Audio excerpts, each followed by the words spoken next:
नमस्कार, आप देख रहे हैं TTN 24 और मैं श्रुति दुबे। मध्य प्रदेश में पंचायत चुनाव को लेकर हमारे न्यूज चैनल के विशेष संवाददाता जितेंद्र पटेल ने दमोह जिले के जिला पंचायत क्षेत्र क्रमांक 4 सदगुआ से जिला पंचायत सदस्य पद हेतु श्रीमती रंजीता गौरव पटेल, पूर्व अध्यक्ष जनपद पंचायत पथरिया से खास बातचीत हुई। आइए जानते हैं उन्होंने क्या कुछ कहा। नमस्कार, आप देख रहे हैं टाइम टीवी न्यूज़ और मैं हूं आपके साथ जितेंद्र पटेल। मध्य प्रदेश में इस समय नगरीय निकाय एवं ग्राम पंचायत स्तर के चुनाव चल रहे हैं। इसी दौर पर हम पहुंचे हैं दमोह के जिला पंचायत सदस्य पद हेतु जो सदगुआ वार्ड क्रमांक 4 है, यहां से प्रत्याशी हमारे साथ मौजूद हैं भाई गौरव पटेल जी। इनको हम बहुत बहुत शुभकामनाएं देते हैं। क्षेत्र में यह भ्रमण कर रहे हैं। आइए हम इनसे जानते हैं क्षेत्र में इनको जनता से क्या रुझान मिल रहा है, क्या जनता के प्रति इनके विचार हैं और क्या जनता इनको विचार प्रकट कर रही है। भैया बहुत बहुत धन्यवाद जितेंद्र भाई। आज जो इस तपती दोपहरी में आप सभी लोग हमसे मिलने यहाँ आए। जी भैया, हम आपसे जानना चाहेंगे कि इतने लंबे समय के बाद अब मध्य प्रदेश में चुनाव चल रहे हैं, जनता का आपके प्रति क्या रुझान मिल रहा है, क्या उनका विचार चल रहा है चुनाव को लेकर के। बहुत शानदार रिजल्ट हमारे सामने आ रहे हैं। सभी आप देखेंगे कि इतनी हाई टेम्परेचर में भी सैकड़ों लोग हमसे मिल रहे हैं। सभी अभी हम लोग केवलारी ग्राम में गए थे तो वहाँ भी पूरा एक जुलूस का माहौल था। सभी लोगों ने आशीर्वाद दिया, स्नेह दिया, प्यार दिया, क्योंकि लगातार जनपद अध्यक्ष रहते हुए हमारी पत्नी ने और मैंने क्षेत्र में जो सेवाएं की हैं, जो लोगों का दुख दर्द में सम्मिलित हुए हैं, उसका ये परिणाम 7 साल की मेहनत आज रंग लाई है। और सभी लोग जानते हैं कि हम लोगों ने विकास के लिए हमेशा लड़ाई लड़ी है। पानी की मुद्दे हों, चाहे किसानों की समस्याएं हों, चाहे हमारे युवाओं साथियों को जो बेरोज़गारी की समस्या है, चाहे सांस्कृतिक गतिविधियां हों। मुझे नहीं लगता कि हम लोगों ने किसी भी मुद्दे पर हमने अपने क्षेत्र को पीछे छोड़ा है। सभी मुद्दों को, सभी महिलाओं के उत्पीड़न से लेकर जितनी भी सेवा बन सकी वो की है। और इसका ही परिणाम है कि लगातार हमारे साथ एक बहुत बड़ा जनसमर्थन है, बहुत बड़ा आशीर्वाद है। जिस घर में जाते हैं तो मुस्कान उनके चेहरे पर दिख जाती है और वो बोलते हैं कि आपकी ही बात चल रही थी और आपको ही हम लोग बात ही कर रहे थे कि आपके यहाँ को ही वोट देना है। भैया, जैसा आपका पूर्व में देखने को मिला है, एक कोपरा नदी है, एक सुनार नदी है, उसे आप लिंक करने की बात कर रहे थे, क्या कैसा वो मुद्दा है। देखिए, सबसे बड़ी समस्या हमारे क्षेत्र में कहा जाए तो पानी एक बहुत बड़ा मुद्दा है। जल स्तर पथरिया का बहुत नीचे चला गया है। आप रिकॉर्ड में भी देखेंगे तो सबसे नीचे दमोह ज़िले में पथरिया का जल स्तर मिलता है। इसलिए हम लोगों ने एक प्लान किया, लगभग 5 से 7 साल हम लोगों ने एक लगातार एक मूवमेंट चलाया। कोई भी नेता हो, चाहे हमारे राष्ट्रपति जी जब नोएडा आए थे तो उनको हम लोगों ने व्यक्तिगत मिलके उनसे निवेदन किया, चाहे हार्दिक पटेल आए जब उनसे हमने मंच से मुद्दा उठवाया, कमलनाथ जी से उठवाया, नकुलनाथ जी से उठवाया, और जब केंद्रीय मंत्री गजेंद्र सिंह शेखावत जी आए तो उनसे भी हम लोगों ने निवेदन किया। साथ ही एक बहुत बड़ी बाइक रैली और जितने लगभग 10 से 15 ज्ञापन हम लोगों ने अभी तक 7 से 8 साल के पीरियड में दे चुके हैं। तो कहने का मतलब पूरा बच्चा जानता है कि हम सभी लोग जो हैं इस मुद्दे पर, सभी लोग, पूरा क्षेत्र का जन समर्थन मिल रहा है। और अगर नर्मदा जी, सुनार और कोपरा से लिंक कर दिया जाता है तो जो विभिन्न प्रकार की योजनाएं चलाई जा रही हैं, यहाँ से पाइप वहाँ डालते हैं, वहाँ से यहाँ डालते हैं, तो एक प्राकृतिक रूप से अगर नदी को जिंदा कर देंगे तो उससे बड़ा मुझे नहीं लगता कि कोई व्यवस्था हो सकती है। सागर जल संसाधन द्वारा इसका सर्वे भी कराया जा चुका है। 2 विधायकों से मैं इसके विरुद्ध विधानसभा क्वेश्चन लगवा चुका हूं।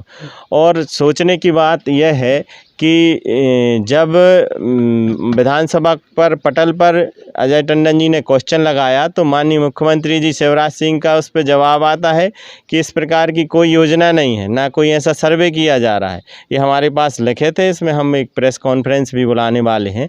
तो जो लोग इस मुद्दे को भटकाने का प्रयास कर रहे हैं उनका चाल चरित्र और चेहरा भी उसमें सामने आ जाएगा। ये देखने को मिल रहा है कि हर एक ग्राम पंचायतों में शासन से अनेकों प्रकार की योजनाएं आती हैं, लेकिन कहीं ना कहीं वह कागजों में सिमट कर रह गई हैं। इस पर आपके क्या विचार हैं। देखिए, इसमें बिल्कुल सही बात है कि बहुत सारी ग्राम पंचायतों में ऐसा कहीं कहीं देखने को मिल रहा है। और एक पंचायत व्यवस्था एक काजल की कोठरी है, उसको धीरे धीरे उसकी जो है उसकी सफाई हो सकती है। एकदम से उस पे क्योंकि भ्रष्टाचार इस प्रकार से लिप्त हो गया है इन 10 से 15 सालों में, तो और पनप गया है, फल फूल गया है।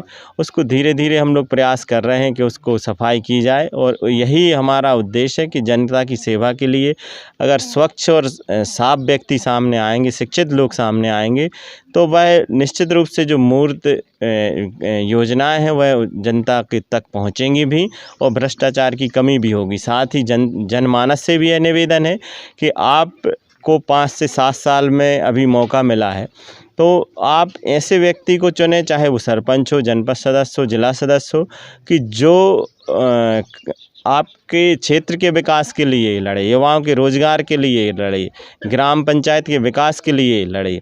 कोई उसमें त्वरित अगर आप अपना लाभ देखेंगे, कई लोग ऐसे हैं जो विभिन्न प्रकार के लोग रहते हैं, कई अपना दारू के माध्यम से, कई पैसों के लालच के माध्यम से वोटों को भ्रमित करने का प्रयास करते हैं। तो आम जनता से यह निवेदन है कि आप तुरंत का लाभ मत देखें, आप 5 साल 7 साल का विजन देखिए, प्रत्याशी का क्या विजन लेकर आपके सामने आया है, क्या उसके पास योजनाएं हैं, और अगर वो 200-500 हज़ार रुपये देता भी है तो उसको तुरंत मना करें। और अगर ऐसा व्यक्ति आप चुन के देंगे तो निश्चित रूप से वह भ्रष्टाचारी करेगा, तो आपको सुनेगा नहीं, बताएगा कि हमने तो वोट आपकी पैसे में ली है या किसी और लाभ दिलाने के माध्यम से ली है। तो ये जनता की भी सामूहिक जिम्मेदारी बनती है कि जनप्रतिनिधि वो कैसा चुने। अगर अच्छा जनप्रतिनिधि चुनेंगे तो निश्चित रूप से विकास होगा। गांव में आज भी युवा शिक्षित हैं और बेरोजगार हैं, ये सबसे बड़ी समस्या देखने को मिल रही है, और गांव से ही शहरों की ओर पलायन कर रहे हैं बेरोजगार। क्या आप जीतने के बाद युवाओं के लिए क्या कैसी स्कीम लेकर आएंगे कि उनको ग्राम में ही रोजगार प्राप्त हो सके? हमारे पास इसके लिए बहुत सारी योजनाएं हैं, बहुत सारी लघु उद्योग जिनके माध्यम से हमारे क्षेत्र में, जैसे हमारे नंदरई बांसावाला बेल्ट जो है, उसमें हम लोग ने प्लान किया है कि वहाँ प्याज और जो टमाटर की खेती का उत्पादन होता है, बहुत सारे वहाँ पानी की लेकिन छोटी सी समस्या है, तो कोल्ड स्टोर के माध्यम से या छोटे मोटे टमाटो केचप प्लांट के माध्यम से यहाँ हम लोगों ने बात भी कई बार रखी है, लेकिन उसको मूर्त रूप नहीं दे पाए हैं। तो अगर जनता हमें इस पद पर पहुंचाती है, वो योग्य समझती है, तो हम लोग विभिन्न प्रकार के ऐसे अलग अलग जगह पर, कई जगह पर पानी, जैसे जो नर्मदा और सुनार कोपरा लिंक की बात हुई थी, तो उससे भी रोजगार डेवलप होंगे। किसान तो समृद्ध बनेंगे ही, साथ ही साथ विभिन्न प्रकार की, अगर पानी है, रेत है, इस प्रकार की जो इतनी बड़ी नदी अगर हमारे इधर आती है, तो कई प्रकार के पर्यटन के माध्यम से भी रोजगार को पैदा किया जा सकता है। तो बहुत सारी योजनाएं मन में हैं और लंबी एक लिस्ट है, फेहरिस्त है, और प्रयास करेंगे कि जो हमारी पास में माईसेम फैक्ट्री है उसमें भी हमारे जो बाहर के व्यक्ति को लगा दिया जाता है, तो धीरे धीरे उनका भी वहाँ से वो हो। हमारे क्षेत्रीय लोग हैं, वही भी बहुत सारे टैलेंटेड हैं, उनको भी वहाँ रोज़गार मिले, कहीं व्यापार के माध्यम से, और विभिन्न प्रकार के जो छोटे छोटे समूहों के माध्यम से महिलाओं को भी आत्मनिर्भर बनाने की कोशिश जनपद में रहकर हम लोगों ने की है, उसको और विस्तृत रूप से करने का प्रयास किया जाएगा। सांजली डैम का क्या कैसा मामला है? देखिए, यहाँ पास में क्यूलारी के पास सांजली डैम का निर्माण हुआ है, और जब इस डैम का निर्माण हुआ था तब नेताओं द्वारा यह गांव में बहुत सारा प्रसारित किया गया था कि इसको सतगुआ मंडल से लेकर जो हमारे विभिन्न ग्राम हैं उनको इसका लाभ दिया जाएगा, सिंचाई के लिए उनके लिए और पेयजल के लिए दोनों व्यवस्थाएं की जाएंगी। लेकिन जब जनता को पर्दाफाश हुआ, जब पता चला कि यह तो बांध कहीं और के लिए बनाया गया था, हमारे क्षेत्र के लोग ताकते रह गए, उनकी ज़मीनें गईं, उनके घर मकान डूबे, विस्थापित हुए, लेकिन जब यह योजना मूर्त रूप में आई है तो वह यहाँ का पानी रहली जा रहा है। यहाँ के जनप्रतिनिधि सो रहे हैं। हम लोगों ने 2 से 3 बार उसके संबंध में ज्ञापन दिया है और जैसे ही चुनाव संपन्न होते हैं उसके बाद हम एक बहुत बड़ा आंदोलन जन समर्थन के माध्यम से करेंगे कि साजरी डैम का पानी हमारे क्षेत्र को लिए भी दिया जाए, क्योंकि हमारे क्षेत्र की ज़मीनें गई हैं, उनको कहीं ना कहीं परेशानी का सामना करना पड़ा है और यहाँ बहुत आवश्यकता है। बूंद बूंद पानी के लिए लोग तरस रहे हैं और हमारा पानी अगर कहीं और चला जाए तो इससे दुर्भाग्य की बात और कोई नहीं हो सकती। हमारे साथ सदगुआ क्रमांक 4 से जिला पंचायत सदस्य प्रत्याशी, और उन्होंने अपने काफ़ी अच्छे विचार प्रकट किए। गांव में विकास लाया जाए, किस प्रकार शासन की योजनाएं ज़मीनी स्तर पर विकसित की जा सकती हैं, इन्होंने अपना विचार प्रकट किया। टाइम टीवी न्यूज़ के लिए जितेंद्र पटेल, कैमरामैन सौरभ रजक के साथ दमोह।